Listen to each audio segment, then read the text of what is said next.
तुम्हाला माहीत आहे का? एक स्त्री पुरुषापेक्षा जास्त वर्ष जगते. स्त्रिया सर्वसाधारणपणे जास्त हेल्दी असतात आणि क्रिएटिव्हमध्ये त्या खूप पुढे असतात. भावना समजून घेण्याची क्षमता स्त्रियांमध्ये अधिक पटीने जास्त असते.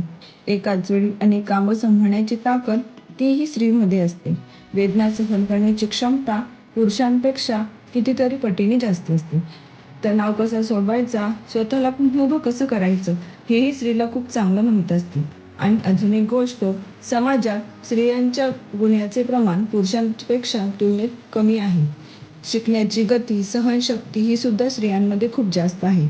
मला एक गोष्ट समजत नाही, आपल्याला सतत का सांगितलं जातं की पुरुषांसारखं बना, तेव्हाच तुम्हाला समान तेव्हा तुम्ही समान आहात.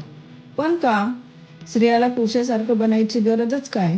ईश्वरानं स्त्रीला इतक्या नाजूकपणे, इतक्या सुंदरतेने घडवलं आहे की घर, कुटुंब, समाज आणि नाती हे सगळं एका स्त्रीमुळे टिकून आहे. म्हणून स्त्रीला कुणासारखं बनायची गरज नाही.